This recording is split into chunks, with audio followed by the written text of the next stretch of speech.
இந்த வரலாற்று பெரும்பணியை எளிய மக்கள், உங்களின் பிள்ளைகள், இந்த மாபெரும் அரசியல் புரட்சியை முன்னெடுக்கிறோம்.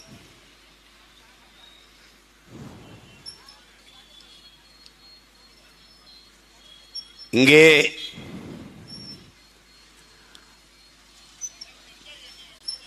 தேர்தலில் எங்களோடு போட்டி போடுகிற கட்சிகள் எல்லாம் தேர்தலில் பலமுறை வென்றவர்கள். ஆனால்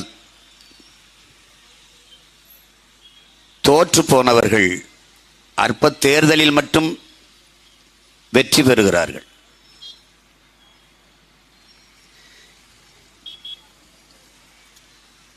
தொலைக்காட்சியில் ஒரு விளம்பரம், ஒரு அம்மா டெட்டாலை போட்டு தொடச்சிக்கிட்டு இருக்கு துணியில். ஒரு சின்ன குழந்தை பையன் வந்து, அம்மா இது என்ன செய்யும்? அது ஒன்றும் செய்யாது.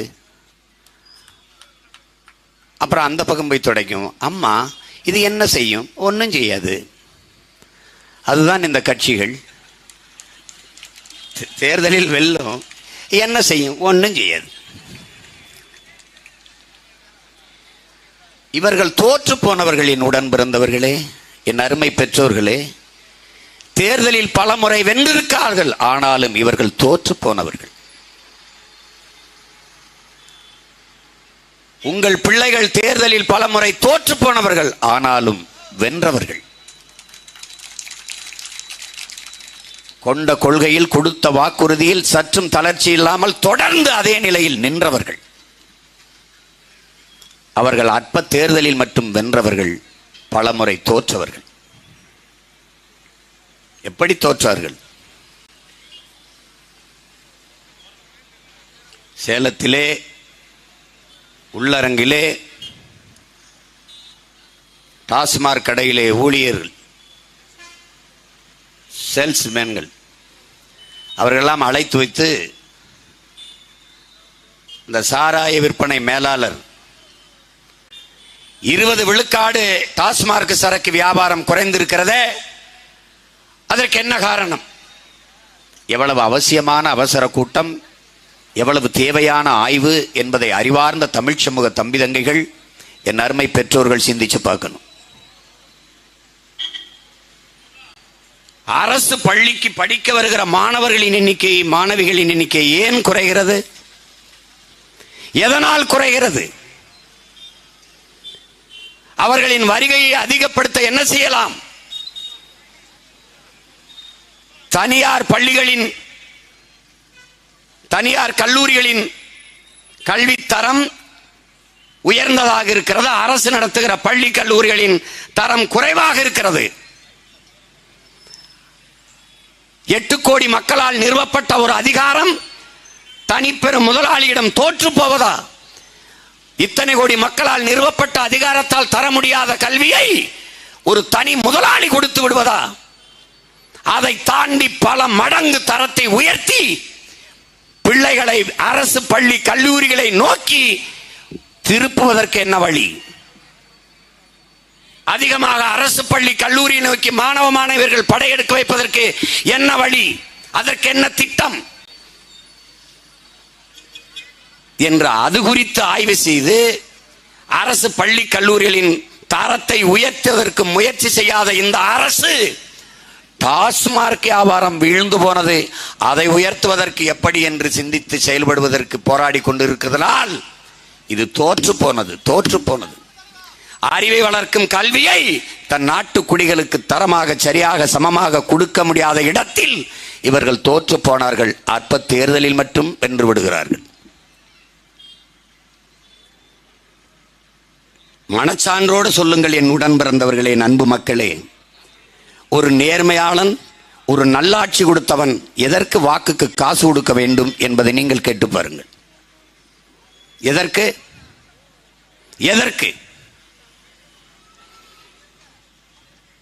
நான் நல்லாட்சி கொடுத்திருந்தால், மக்களின் நன்மதிப்பை பெற்றிருந்தால், அவர்கள் எனக்கு வாக்கு தருவார்கள் என்கிற நம்பிக்கையற்று போவது ஏன்? தோற்று போனார்கள். நல்ல ஆட்சி தர முடியவில்லை, தோற்று போனார்கள். ஒரு நாட்டின் குடிகளுக்கு அதிகமாக பணம் எதற்கு தேவைப்படுகிறது? பிள்ளைகளை படிக்க வைக்க. உடல்நிலை சரியில்லை என்றால் மருத்துவம் பெற்றுக் கொள்வதற்கு, மருத்துவத்திற்கும் கல்விக்கும் தான் அதிகமாக நாட்டு மக்கள் பணத்தை செலவு செய்கிறார்கள். இது இரண்டையும் சரியாக சமமாக தரமாக கொடுத்து விட்டால் மக்களுக்கான பணத்தின் தேவை குறைந்துவிடும்.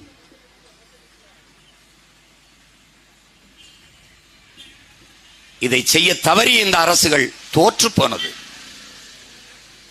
நாட்டின் முதலமைச்சருக்கு முடியவில்லை என்றால் அரசை நடத்துகிற அவர்களுக்கு அரசு மருத்துவமனை மீது நம்பிக்கை இல்லை.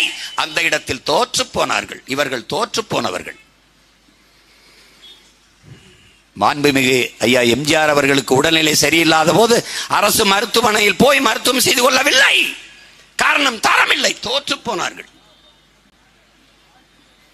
எம்ஜி ராமச்சந்திரா மருத்துவமனையில் போய் படுத்துக் கொண்டார்கள். ஐயா கருணாநிதி அவர்களுக்கு உடல்நிலை சரியில்லை, முதுகிலே அறுவை சிகிச்சை.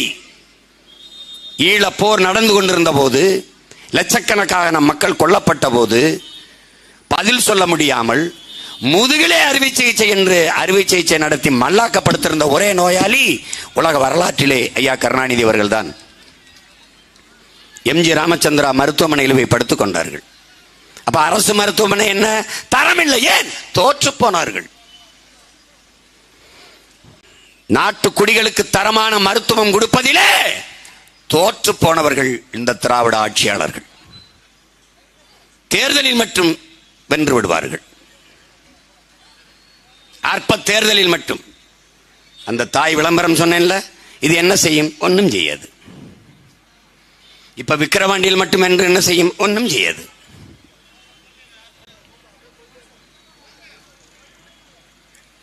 உயிரை காக்கும் மருத்துவத்தை தன் நாட்டு குடிகளுக்கு தரமாக சரியாக சமமாக கொடுக்க முடியாமல் இந்த அரசுகள் தோற்று போய்விட்டது. இவர்கள் தோற்று போனவர்கள்.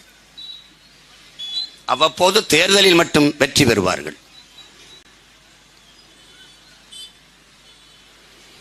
கச்சத்தீவை அம்மையார் இந்திரா காந்தி எடுத்து கொடுக்கிற போது இது தமிழனுடைய உரிமை, தமிழனுடைய நிலம், என் மீனவ சொந்தங்களின் வாழ்வாதாரம் பறிக்கப்படும், கச்சத்தீவு அவனுக்கென்றால் கடல் தூரம் அவனுக்கு அதிகமாக இருக்கும், கச்சத்தீவு எங்களுக்கென்றால் கடல் தூரம் எங்களுக்கு அதிகமாக இருக்கும், அதை கொடுக்க கூடாது என்று வாதிட்டு கச்சத்தீவை கொடுக்க விடாமல் தடுக்க வேண்டிய இடத்தில் இவர்கள் தோற்று போனார்கள். பிறகு ஒவ்வொரு தேர்தலிலும் கச்சத்தீவை மீட்க போராடுவோம் போராடுவோம் போராடுவோம் என்று வெற்று பசப்பு அறிக்கைகளை கொடுத்து நீர்த்து போனார்கள். அவ்விடத்தை அவர்கள் தோற்று போனார்கள். அவ்வப்போது தேர்தலில் மட்டும் வென்று விடுவார்கள். இவர்கள் கொடுத்த ஒவ்வொரு வாக்குறுதியையும் பாருங்கள். இந்த தேர்தலின் போது 2021 தேர்தலின் போது திராவிட முன்னேற்ற கழகத்தின் கட்சிக்காரர்கள், குறிப்பாக தம்பி உதயநிதி போன்றவர்கள், கூட்டுறவு வங்கியிலே நீங்கள் கடன் பெற்றிருந்தால் அந்த கடனை நாங்கள் ஆட்சிக்கு வந்த பிறகு தள்ளுபடி செய்வோம் சொன்னார்கள். நகையை அடமானம் வைத்திருந்தால் அதை திருப்பி தருவோம் சொன்னார்கள். நகை இருந்தால் அடமானம் வைத்து கடன் பெற்றுக் கொள்ளுங்கள், வந்தவுடனே அந்த நகை கடனை தள்ளுபடி செய்வோம் வாக்குறுதி தந்தார்கள். என்ன நடந்தது? என்ன நடந்தது? இவர்கள் பேச்சை கேட்டு வீட்டில் இருந்த நகையை அடமானம் வைத்தவன் திருப்ப முடியவில்லை. ஆட்சிக்கு வந்த பிறகு சொன்னார்கள், பல பேர் நகையை வைக்காமல் வெறும் பெட்டியை கொடுத்து கடன் பெற்றுக் கொண்டு போயிருக்கிறார்கள், அவர்கள் கடனை எப்படி தள்ளுபடி செய்வது என்று ஆட்சிக்கு வந்த பிறகு சொன்னார்கள். அதையும் நீங்கள் நம்பிக்கொண்டு இன்னும் அவர்களுக்கு வாக்கு செலுத்திக் கொண்டிருக்கிறீர்கள். வெறும் பெட்டியை, உள்ளே நகை இல்லாமல் வெறும் பெட்டியை அந்த வங்கி மேலாளரிடத்திலே கொடுத்து கடனை பெற்றிருக்கிறான் என்றால் நீங்க யோசிச்சு பாருங்க. கடன் பெற வருகிறவன் முகவரி கொடுத்திருப்பான், எந்த ஊர் எல்லாம் சொல்லியிருப்பான். வெறும் பெட்டியை கொடுக்கும் போது அந்த மேலாளர் திறந்து பார்த்து நகையை எடை போட்டு இது எத்தனை கிலோ, அதுக்கு எவ்வளவு கடன் கொடுக்கலாம் என்று தெரியாமல் கடன் கொடுத்தாரா? அப்போது நிர்வாகத்தில் இருந்த அந்த நிர்வாகி யார்? அந்த மேனேஜர் யார்? அவர் எப்படி கடன் கொடுத்தார்? அப்படி வெறும் பெட்டியை வாங்கி வைத்துக் கொண்டு நகையே இல்லாத கடன் கொடுத்த அந்த மேலாளர் மீது நடவடிக்கை இருக்கிறதா? இல்லை கடன் வெறும் பெட்டியை கொடுத்து கடன் பெற்றவன் யார்? அவன் முகவரி இருக்குமே, அவன் மீது ஏதாவது நடவடிக்கை இருக்கிறதா? அப்படி என்றால் பொய்யான வாக்குறுதியை கொடுத்து ஏமாற்றி விட்டார்கள். அந்த இடத்தில் இவர்கள் தோற்று போனார்கள். நாங்கள் வந்தால் டாஸ்மார்க்கை மூடுவோம்.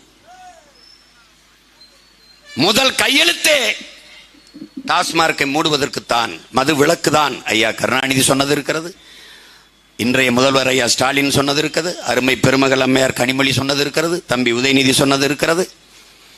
வெறும் வெற்று வாக்குறுதிகளை கொடுத்து மக்களுக்கு முன்னால் தோற்று போனார்கள். அவ்வப்போது தேர்தலில் மட்டும் வெற்றி பெறுகிறார்கள். வெற்றி எப்படி பெறுகிறார்கள்? வாக்கை மக்களிடத்திலிருந்து பெற்றல்ல, வாக்கை விலை கொடுத்து வாங்கி வெல்கிறார்கள்.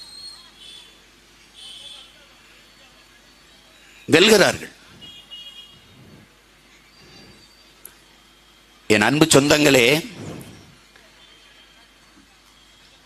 எங்கள் தலைவர் எங்களுக்கு கற்பித்தார், நாம் சாகலாம், சாதாரணமானவர்கள், ஆனால் சத்தியம் செத்ததாக சரித்திரத்தில் செய்தி இல்லை. நாம் சத்தியத்தின் மக்கள், ஒரு நாள் வெல்லுவோம். சத்தியம் தோற்று போனதாக சரித்திரத்தில் செய்தி இல்லை. உண்மை உறங்கும், ஆனால் ஒருபோதும் மரணித்து விடாது. நாங்கள் உண்மையின் பிள்ளைகள். இது தற்கால தோல்விதான். தற்கால தோல்விக்காக நிரந்தர வெற்றியை இழக்க உங்கள் பிள்ளைகள் தயாராக இல்லை. அதனால்தான் தொடர்ந்து தோற்றாலும் துணிவோடு களத்திலே நிற்க காரணம் அதுதான். எளிதில் வென்றவனின் இதயம் மலரினும் மெல்லிதாக இருக்கும். தோற்று தோற்று வெற்றி பெறுபவரின் இதயம் இரும்பை விட கடினமாக இருக்குங்கிறான். வெற்றியின் அருமை தொடர்ந்து தோற்று வென்றவனுக்குத்தான் தெரியும். ஆல்வா எடிசன் இடத்திலே கேட்கிறார்கள்,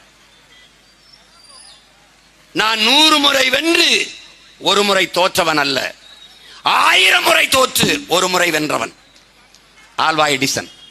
அவ எனக்குத்தான் வெற்றியின் அருமை தெரியுங்கிறான். நாங்கள் தோற்று போகவில்லை என் உடன் பிறந்தவர்களே, நாங்கள் வெற்றியை துரத்தி கொண்டிருக்கிறோம். 1 கிலோமீட்டர் தூரம் தான். இவ்வளவு தூரம் விரட்டி வந்து விட்ட நாங்கள் வெற்றியை தொட்டு தூக்குவதற்கு ரொம்ப நாள் ஆகிவிடாது. தோல்வியே சொல்கிறது, என்னை தொட்டுவிட்டு போனவன் வரலாற்றில் தோற்றதாக செய்தி இல்லை என்று. தோல்விதான் வெற்றியை பிரசவிக்கும் தாய். எங்களுக்கு தோல்வி தோல்வி அல்ல, படிப்பினை, பயிற்சி. தோற்ற பிள்ளைகள் போல என் பிள்ளைகள், என் தம்பி தங்கைகள் பேசுகிறார்களா? பார்த்தீர்களா? பல ஆண்டுகள் அதிகாரத்தில் இருந்த திமிரோடு பேசுவார்கள். அதிகாரத்தில் இருக்கிறவர்கள் எங்களை எதிர்கொண்டு பேச துணிவு இருக்கிறதா? பயந்து ஓடுவார்கள். ஏன்? அவர்கள் தோற்று போனவர்கள். எந்த கேள்விக்கு எங்களிடத்தில் பதில் இருக்கிறது அவர்களிடத்தில்? எங்கள் கேள்விக்கு எந்த இடத்தில்? 400 TMC தண்ணீர் பெற்றுக் கொண்டிருந்தோம் காவிரியிலே. அருமை பெருமகன் ஐயா கருணாநிதி அவர்கள் வழக்கு தொடுத்தார்கள். அம்மையார் இந்திரா காந்தி ஆட்சியிலே இருந்தார்கள். அந்த வழக்கை திரும்ப பெறுங்கள் என்று அவர் சொன்னதற்காக எங்கே தன்னுடைய ஆட்சியை அம்மையார் இந்திரா காந்தி கலைத்து விடுவாரோ என்று பயந்து வருவ வழக்கை திரும்ப பெற்றதால் தமிழன் காவிரி நதிநீரின் உரிமையை இழந்தான். அந்த இடத்தில் இவர்கள் தோற்று போனார்கள். அவ்வப்போது தேர்தலில் மட்டும் வெற்றி பெறுகிறார்கள். எல்லா இடத்திலும் தோற்றவர்கள் இவர்கள்.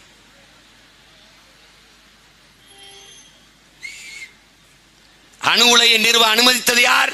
இவர்கள்தான். அன்பு தம்பி தங்கைகளே, என்னரும் பெற்றோர்களை இதை நீங்கள் உணர்ந்து கொள்ள வேண்டும். முதலாக அணு உலை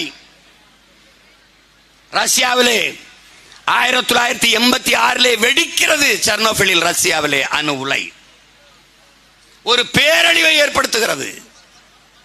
கோப்பர்சேவ் என்ற ரஷ்ய அதிபர் பேசுகிறார், என் அன்பு தம்பி தங்கைகளே, இந்த இழப்பை, இந்த அழிவை ரஷ்ய தேசத்திற்கு மட்டுமானதாக நான் கருதவில்லை, ஒட்டுமொத்த உலகத்திற்குமான பேரழிவாக பார்க்கிறேன், பெரும் எச்சரிக்கையாக பார்க்கிறேன்.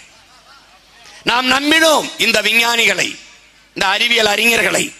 ஆபத்து பார்ந்தவர்கள், இவர்கள் காப்பார்கள் என்று ஏமாற்றப்பட்டோம்.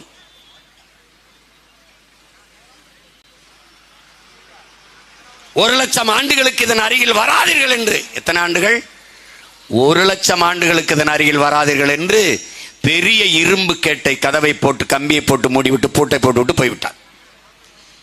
போரின் பேரழிவிற்கு பிறகு கூட மக்கள் மீள்குடியேற்றம் செய்துவிட முடியும் அந்த இடத்திலே. ஆனால் ஒரு அணு உலை வெடித்த இடத்திலே அன்பு சொந்தங்களே, மறுபடி மனிதன் அங்கே மீள்குடியேற்றம் செய்ய முடியாது.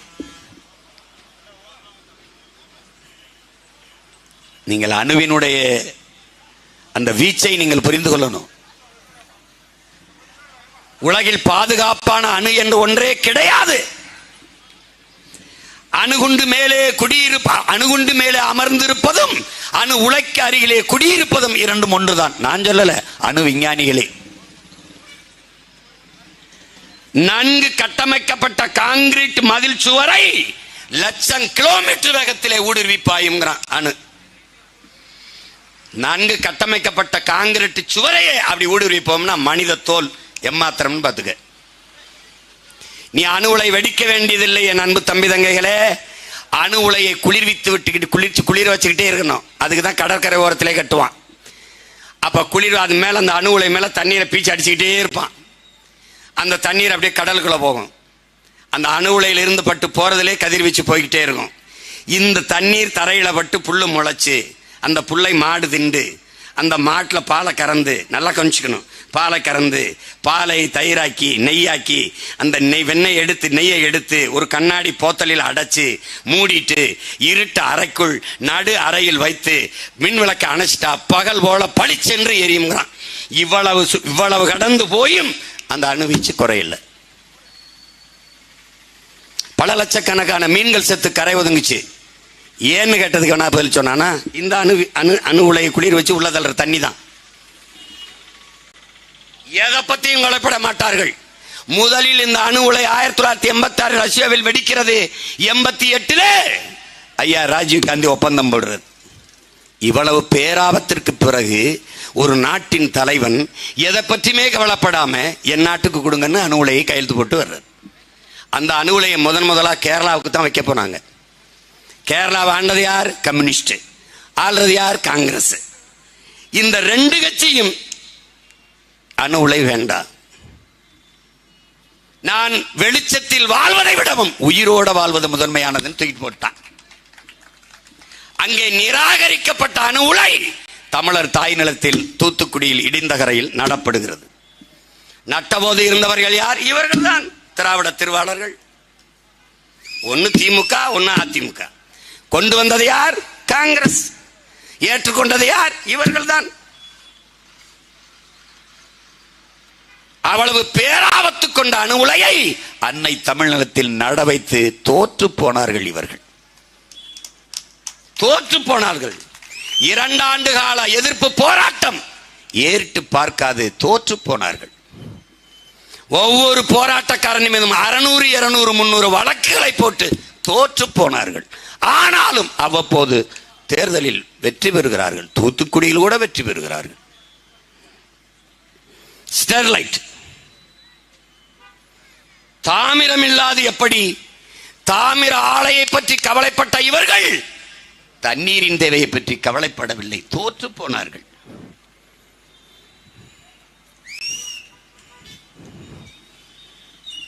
அனில் அகர்வால் இவன் எங்க இருக்கான்? லண்டன்ல இருக்கான். ஏன் பாதுகாப்பான ஸ்டெர்லைட் தானே. தூத்துக்குடியிலே ஒரு வீடை கட்டி பக்கத்தில் இருக்கலாமே, ஸ்டெர்லைட்டுக்கு பக்கத்தில். எந்தெந்த அதிகாரி பாதுகாப்பானது என்று சொன்னானோ அவன் அதே ஸ்டெர்லைட் வளாகத்திலே வீடு கட்டி வரலாமே. சில பேர்லாம் அவங்களுக்கு தெரியாது. புதுச்சேரி முதல்வராக இருந்த ஐயா நாராயணசாமிலாம் அணு உலை பாதுகாப்பானது, ஃப்ளைட் வந்து மோதினாலும் ஒன்றும் ஆகாது. அப்ப என்ன சொல்ல தோணும்? ஒரு ஃப்ளைட்ல ஐயாவை ஏற்றி மோதி காட்டுங்க, நாங்கள் அப்படியே பார்க்குறோம், ஒன்றும் ஆகலைன்னா நாங்கள் போராட்டத்தை கைவிடுறோம், அப்படித்தானே சொல்ல தோணும். என்கிட்ட கேட்டானே ஒரு பத்திரிகையாளர் கேட்டார், ஏங்க இவ்வளவு நாள் இருந்துட்டு என்னங்க திடீர்னு அணு உலையெல்லாம் வந்து ஏங்க பிறகு சீமான் நீங்க வந்து அணு உலை வேணாம்னு போராடுறீங்க, இப்ப வந்து போராடுறீங்க அப்படின்னு. தம்பி, உங்க தங்கச்சிக்கு மாப்பிள்ளை பாட்டிய பத்திரிக்கை அடிச்சிட்டிய, ஊரையெல்லாம் கூட்டிட்டு வந்துட்டிய, கல்யாண மண்டபத்தில் எல்லாரும் இருக்கிறாங்க. இப்பதான் தெரியுது தாலி கட்ட போறதுக்கு சத்த நேரத்துக்கு முன்னாடி மாப்பிள்ளைக்கு எய்ட்ஸ்ன்ட்டு. இப்ப கல்யாணத்தை நடத்துவில நிறுத்துவில தம்பி. எனக்கு இப்பதான் தெரியுது அணுவுல இவ்வளவு ஆபத்துன்னு. நிறுத்துறேன். நீ எப்படி உன் தங்கச்சி கல்யாணத்துக்கு உன் மாப்பிள்ளை பார்த்த மாப்பிள்ளைக்கு எயிட்ஸ்னா கல்யாணத்தை தடுப்பியோ, அப்படித்தான்டா நான் அணுவுல வேணாம்னு இப்ப தடுக்கிறேன். தோற்று போனவர்கள் இவர்கள். திராவிட மாடல் என்பது தீந்து போன மாடல், பழைய ஓல்டு அம்பாசிடர். அதை ஈம்பித்தாலே பேர்ச்சம்பளத்து கூட இவன் வாங்க மாட்டான். இன்னைக்கு அவன் ரேஞ்ச் ரோவர் அது 1.5 கோடி 2 கோடி பேருக்கு மாடல். திராவிடம்ங்கிறது சமஸ்கிருதம், மாடல்ங்கிறது இங்கிலீஷ், தமிழ் வாழ்க. திராவிடம்ங்கிறது என்ன சொல்லு? தமிழா? தமிழா? சமஸ்கிருதம். மாடல் என்ன? தமிழா? ஆங்கிலம். இவங்க தான் தமிழை வாழ வைக்க வந்தவங்க. தோற்று போனவர்கள் இவர்கள். ஃபிளாப் கிடையாது, அட்டர் ஃபிளாப். அட்டர் ஃபிளாப்பான திராவிட மாடல். எங்கும் தமிழ், எதிலும் தமிழ். தமிழகத்தின் தமிழ் தெருவில் தமிழ் எங்கடா இருக்கு? இந்த விக்கிரவாண்டி தமிழகத்தினுடைய ஒரு முதன்மையான ஒரு ஊர். என் கடத்தருவில் வர்ற எங்கேயாவது என் விளம்பர பலகையில பாருங்க, வர வாக்கரோ, சிரிக்காத ஒரு தடவை சீரியஸா பாரு. அண்ணன் சொல்றது நாள் ஆழமா பாரு. வாக்கரோ, அந்த பக்கத்தில் ஒரு தமிழ் எழுதியிருக்கலாம், அது படி படி. வாக்கரோ எழுத்து தமிழ், உச்சரிப்பு என்ன? தமிங்கிலம். That's all. தங்கிலீஷ். உலகத்தின் மூத்த மொழியை, ஆதி மனிதன் பேசிய மொழியை, எல்லா மொழிகளின் தாய்மொழியை, உன்னரும் தமிழ் மொழியை உன் கண் முன்னே சிதைத்த அழித்த இடத்திலே திராவிடர்கள் தோற்று போனார்கள். அவ்வப்போது தேர்தலில் மட்டும் வெல்வார்கள்.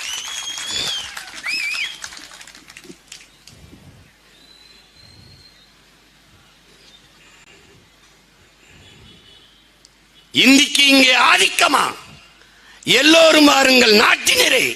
செந்தமிழுக்கு ஒரு தீங்கு வந்த பின்னும் இந்த தேகம் இருந்த ஒரு லாபம் உண்டோ?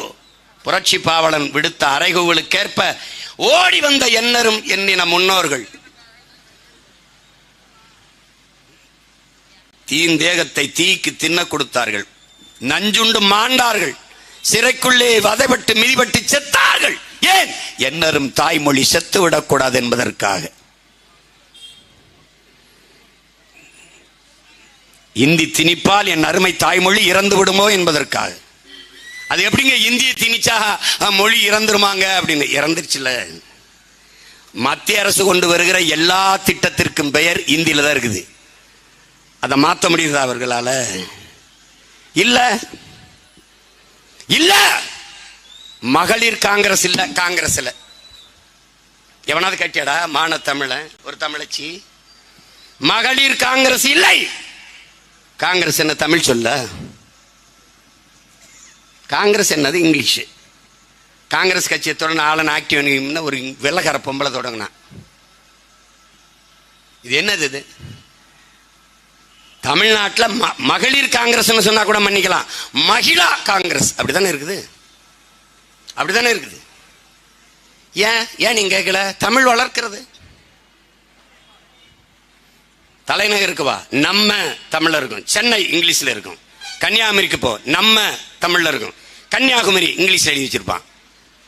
இதெல்லாம் என்ன சேட்டை? என்ன சேட்டை? எங்கே இருக்கு தமிழ்? இந்தியை எங்கே எதிர்த்தார்கள் இவர்கள்? இந்தியை திணித்தேன் எதிர்த்தாய், இந்திக்காரனை திணிக்கிறாய், என்ன செய்வாய்? பதில் இல்லை. தோற்று போனார்கள் இவர்கள், தோற்று போனார்கள்.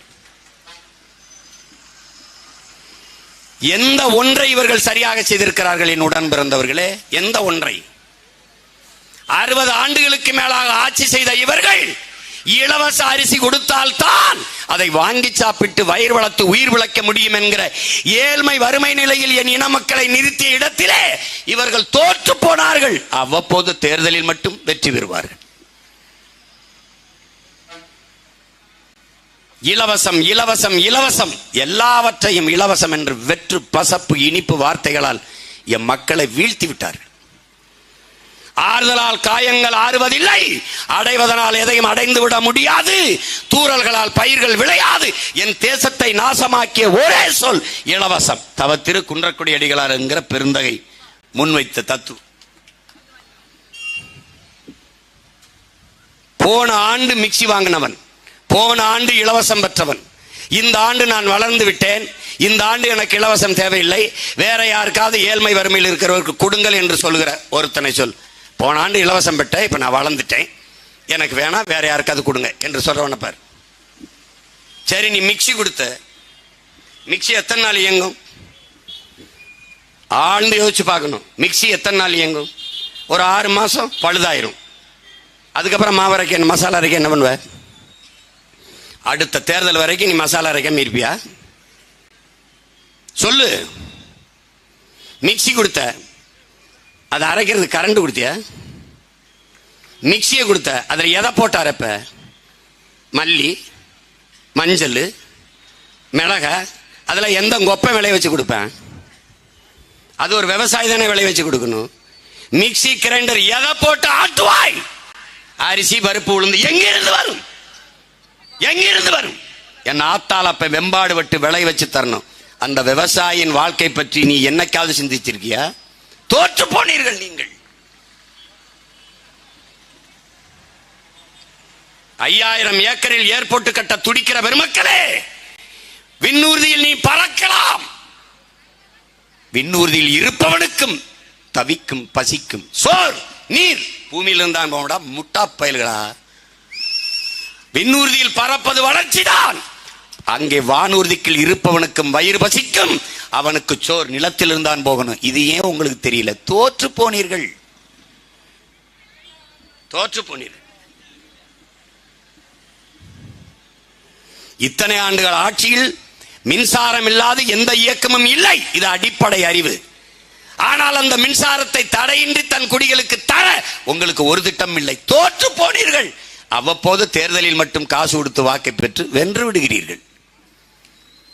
இது வெற்றியா தோல்வியா என்று அறிவார்ந்த தமிழ் சமூக மக்கள், தலைவர் பெருமக்கள் மல்லாந்து விடுத்து சிந்தித்து பாருங்கள்.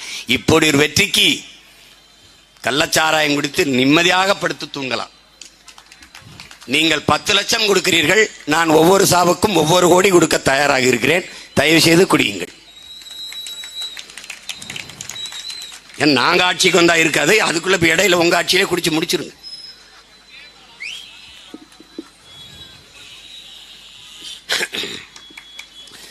ஏன்டா குடிச்சாயின்னு கேட்டா கள்ளச்சாரத்தை ஒழிக்கணும், நாங்க அதான் குடிச்சே ஒழிச்சிடலான்னு முடிவு பண்ணி தானே குடிச்சோம்ன்றேன். என்ன பண்ண சொல்ற? தோற்று போனவர்கள் இவர்கள் எதில் ஒன்றில் வென்றிருக்கிறார்கள்? எதில் ஒன்றில் வென்றிருக்கிறார்கள் சொல். எதில்? இப்ப இருக்கிற பிரச்சனை நீட். நீட்டை கொண்டு வந்தது யார்? நீட்டியது யார்? காங்கிரஸ். அந்த இடத்தில் எதிர்த்து தர்க்கம் செய்து அந்த திட்டத்தை, அந்த நீட்டு தேர்வை அங்கேயே மடக்கி முடக்கி போடாத இடத்தில் தோற்று போனார்கள் இந்த ஆட்சியாளர்கள். ஒரு அடிப்படை தானே என் உடன் பிறந்தவனே. உன் முன்னால் அண்ணன் எழுப்புகிற கேள்வியை பார். பேரன்பு மிக்க பெற்றோர்கள் உங்க பிள்ளையின் கேள்வியை பாருங்கள். நீட்டு, நீட்டிலே தேர்ச்சி பெற்று வருகிற மாணவன் நான். எனக்கு பாடம் நடத்துகிற போற மருத்துவ கல்லூரி பேராசிரியர்கள் யார்? பழைய பேராசிரியர்கள் தான். அவர்கள் நீட் எழுதி வந்தவர்கள் அல்ல. பாடத்திட்டம் என்ன? அதே பழைய சிலபஸ் தான், பழைய பாடமுறை தான்.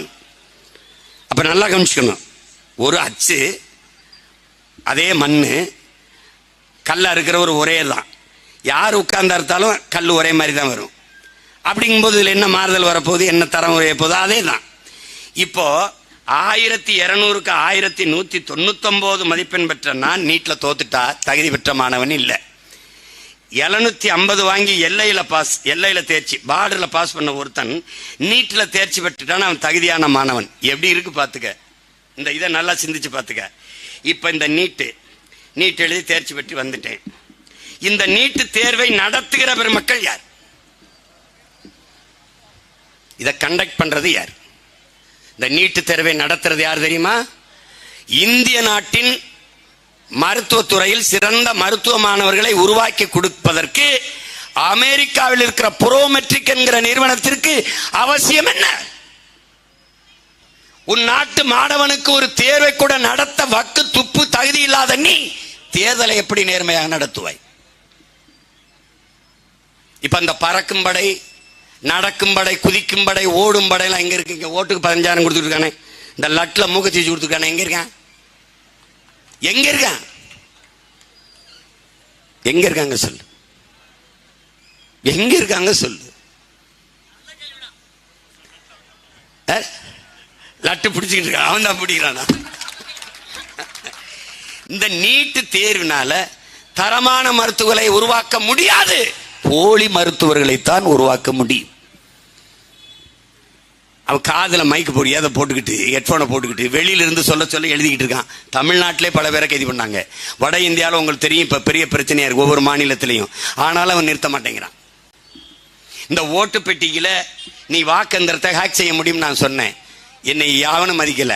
அந்த முகநூல் அந்த ஃபேஸ்புக்கோட இது எலான் மாஸ்க்கு சொன்ன பிறகு அதெல்லாம் இதெல்லாம் அப்படின்னு அதை தமிழன் சொன்னா கேட்க மாட்டான். எவனாவது வெள்ளைக்காரன் சொல்லணும், இங்கிலீஷ்காரன் சொன்னா வெள்ளையா இருக்கிறேன் போய் சொல்ல மாட்டான். அப்படின்னு நம்புறான்.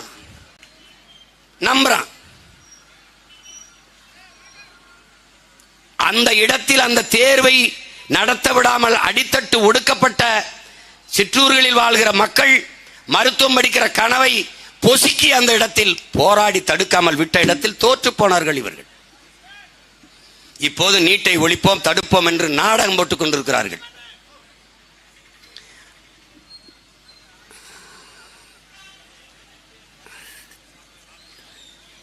விடுவிட அவர்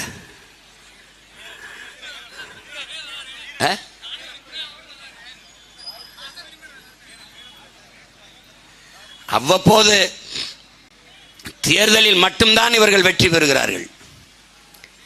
எல்லா இடத்திலும் தோற்று போனார்கள். எல்லா இடத்திலும் 4500 டிஎம்சி நமக்கு ஆண்டொன்றுக்கு மழை பெய்கிறது.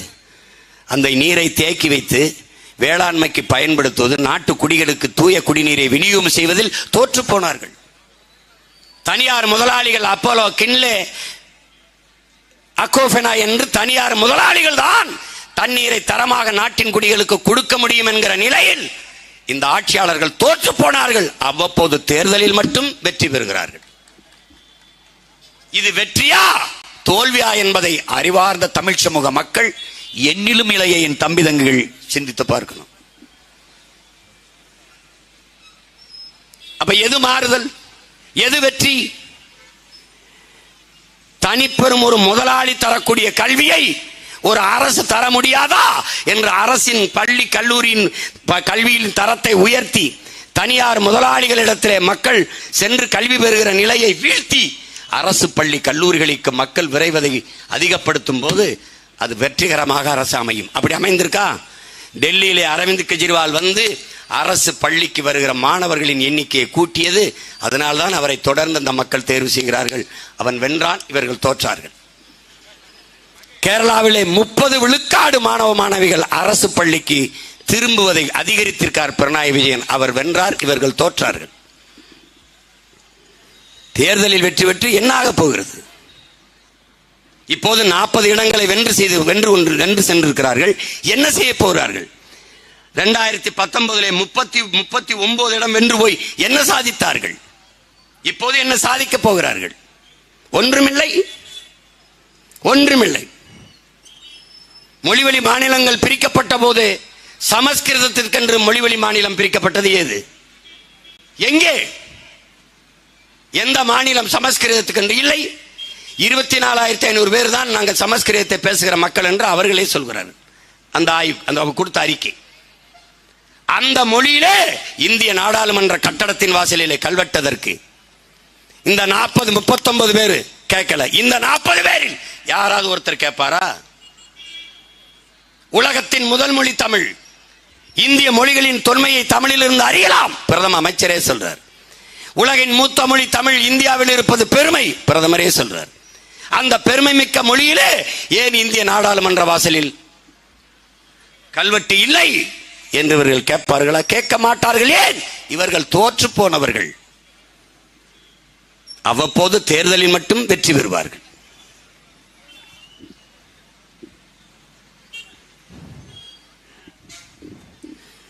லட்சக்கணக்காக நம் இன மக்கள் செத்துக் கொண்டிருந்த போது பிறந்த நாள் கொண்டாடியவர்கள்,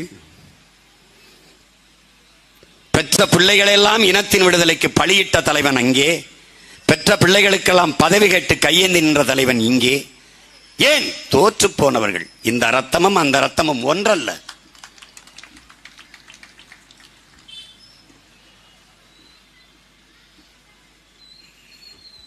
பெரும்பளை நிகழ்ந்து விட்டது. என்னை பெற்றோர்களே, என் உடன் பிறந்தார்களே, தங்கை இசைப்பிரியா செத்து விழுந்த போது ஒரு படையாச்சி மகள், ஒரு பறையர் மகள், ஒரு தேவர் மகள், ஒரு நாடார் மகள், ஒரு கோனார் மகள், ஒரு கவுண்டர் மகள், ஒரு உடையார் மகள் செத்தால் என்று இருந்திருந்தால் நீ கொதித்திருப்பாய். ஒரு தமிழ் மகள் செத்தால் என்றவன் அவை யாரோ என்று விட்டு விட்டாய். இதுதான் இந்த இனம் வீழ்ச்சியுற காரணம். தமிழர்களுக்கு திட்டமிட்டு மொழிப்பற்று, இனப்பட்டு, மறைக்கப்பட்டு, மதப்பற்று, சாதிப்பட்டு பற்று ஊட்டப்பட்டு விட்டது. நீ தன்னின பகையால் தாழ்ந்து வீழ்ந்தவன். தன்னிடத்தில் இருப்பதை விட பிறரிடத்தில் இருப்பது உயர்ந்தது என்ற எண்ணத்தால் வீழ்ந்தவன். போர்க்குணம் அற்று போனாய். காரணம், நீ முன்பே நாகரிகம் அடைந்து பண்பாடு அடைந்தவன் என்பதாலே போர்க்குணம் அற்று போனாய். உன்னுடைய மரபணு மாறிவிட்டது. மானமும் வீரமும் அறமும் உயிரென்று வாழ்ந்த நீ இன்றைக்கு சாதி, மதம், சாராயம், பணம் என்று வாழத் தொடங்கிவிட்டாய். செத்து போனாய்.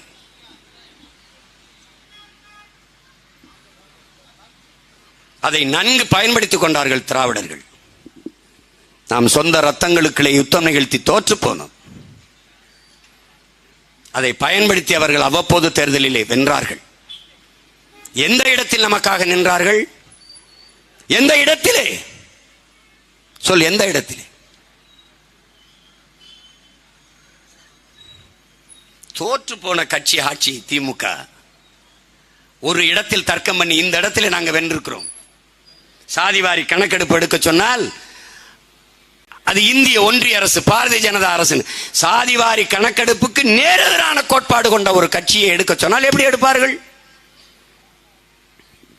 எப்படி எடுப்பார்கள்? நிதிஷ்குமார் எடுத்ததற்கு உச்ச நீதிமன்றம் தடை போட்டது அதற்கல்ல. அந்த 50 விழுக்காட்டுக்குள், அந்த வரைவுக்குள் எடுக்காமல் மீறி 65 விழுக்காட்டுக்கு போனதால் அது தடை போடுது. எடுத்தது தவறு என்று அவர்கள் சொல்லவில்லை. இங்கதான் மண்டல் கமிஷன் எங்க தாத்தா ஆணைமுத்தவர்கள் போராடி பெற்று தந்தார். விபி சிங்கு காலத்திலே அந்த ஒற்றை மகன் பெற்று தந்ததான் இடஒதுக்கீடு. அவரை யாராவது நினைவு வச்சு பேசுறானா? சொல்லு. அந்த பெருமகனை மரியாதை செஞ்ச ஒரே தலைவன் எங்க ஐயா மருத்துவர் ராமதாஸ் அவர்கள் மட்டும்தான். அதற்கு பிறகு அவரை பற்றி பேசுவது அவர்கள் பிள்ளைகள் நாங்கள் தான். இடஒதுக்கீட்டு கொள்கையில் இறுதி வரை உரியாக நிற்பது எங்கள் ஐயா மருத்துவர், அதற்கு அவர்கள் பிள்ளைகள் நாங்கள் தான். இவர்கள் ஏமாற்றுவார்கள். திராவிடர்கள் எடுக்க மாட்டார்கள். என் தமிழ் மீது, என் தாயின் மீது, என் தலைவன் மீது சத்தியம் என்று சொல்கிறேன், எடுக்க மாட்டார்கள். ஏன்? எடுத்தால் தெரிந்துவிடும். எவ்வளவு நாள் தமிழர்களின் உரிமையை நாம் பறித்து தின்றிருக்கிறோம் என்று தெரிந்துவிடும். ஒரு ஓட்டதுக்கு அப்புறம் வாங்க முடியாது. யார் எடுப்பா? பெரியாரின் வாரிசுகள் அல்ல, பிரபாகரனின் பிள்ளைகள் தான் எடுப்போம். எங்களுக்கு ஒரே ஒரு தன்னலம் தான், அது என் இனத்தின் நலன் தான் எங்களின் நலன். வேற ஒரு சுயநலம் தன்னலமும் எங்களுக்கு கிடையாது.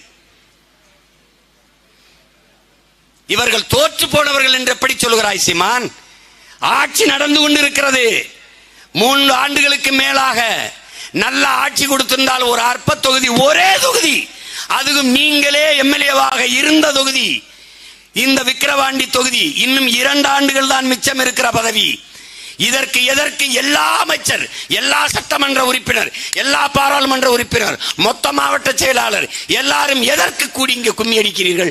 நல்லாட்சி கொடுத்திருந்தால் தோற்று போனீர்கள். தோற்று போனீர்கள். என் தம்பி வெங்கட்புர ஒரு படம் எடுத்தான், சென்னை 28. இந்த கிரிக்கெட்டை வச்சு பெரிய பெரிய விளையாட்டு வீரர்கள், பெரிய பெரிய ஆளுகளா இருப்பாங்க. சின்ன பசங்க அதை விளையாடிட்டு இருப்பாங்க. திடல்ல வாங்கடா 2 பேர் விளையாடுமா, பந்தயம் கட்டி விளையாடுவாங்க. சின்ன பசங்க அடிச்சு தோக்கடிச்சு போடுவாங்க. அது மாதிரி நாங்கள் திடல்ல சின்ன பையில விளையாடிட்டு இருக்க, நீங்க பெரிய அளவு கூட்டத்தை வச்சு விளையாடிட்டு இருக்கீங்க. ஒரு நாள் ஒரு ரன் கூட டக் அவுட்ல எல்லா பையிலையும் வெளியேற்றல, நீ பார்த்துக்கிட்டே இருக்கீங்க. நீ சும்மா ஒரு சின்ன புள்ள ஒரு மகளை நிறுத்திருக்கேன், மொத்த படையும் திரட்டிட்டு வேற. உலகத்தில் 20 நாடுகளின் துணை கொண்டுதான் என் தலைவனை வீழ்த்த முடியுங்கிற நிலையில் இருந்தது. மொத்தமாகவே என் தலைவன் இருந்தது வேறு 20,000 பேர் தான். நான் சொல்லல, கோத்தபாயம் ராஜபக்சேன்னு சொல்றாங்க. 20 நாடுகளின் துணை கொண்டுதான் இறுதி போரிலே விடுதலை புலிகளை நாங்கள் வீழ்த்தினோம்னு. 25,000 பேர், நீ ஏற்கனவே 2,50,000 பேர் ஓம்படையில. சீன பட, இந்திய பட, அமெரிக்க உளப்பட எல்லாத்தையும் வாங்கி என் தலைவனை வீழ்த்த வேண்டிய நிலைமை. நீ எல்லா கட்சிகளையும் சேர்த்துக்கிட்டு சின்ன பசங்க பிரபாகரம் பிள்ளைகளை வீழ்த்துறதுக்கு நீ எல்லா பேரையும் கூட்டிட்டு வர. எங்க ஊர்ல சொல்லுவான், புலி வருது புலி வருது ஓடியாங்க, நான் கீழே படுத்துக்கிறேன், எல்லாரும் என் மேலே ஏறி படுத்துக்கிறேங்க. யாரு? நான் கீழே படுத்துக்கிறேன், நீங்க எல்லாரும் என் மேலே ஏறி படுத்துக்கிறீங்க. ஏன்? நான் புலி வருது. இப்ப எல்லா கட்சிகளையும் சேர்த்துக்கிட்டு அவர் கீழே படுத்துக்கிட்டு மேலே ஏறி எல்லாரையும் படுக்க வச்சிருக்காரு. எந்த புலி வருது? இந்த புலிகள் வருதுன்னு தான்.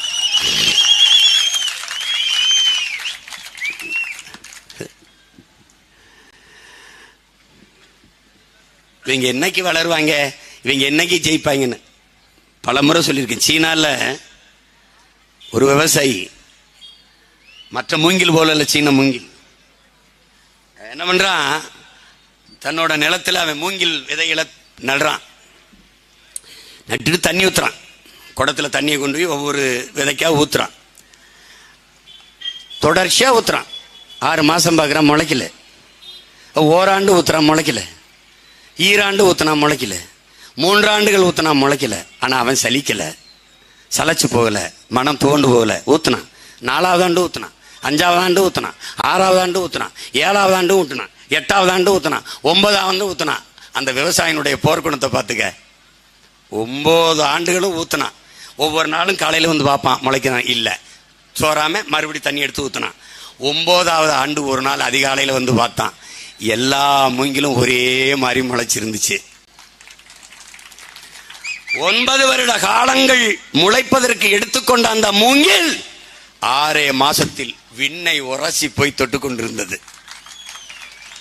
அவன் என்ன சொல்றான் ஆய்வுல, 6 மாசத்தில் இவ்வளவு அசாத்திய வளர்ச்சியை பெறுவதற்கான அடித்தளத்தை 9 ஆண்டுகளாக வேருக்கு பூமிக்குள்ளே அந்த மூங்கில் தயாரித்துக் கொண்டிருந்ததுங்கிறான்.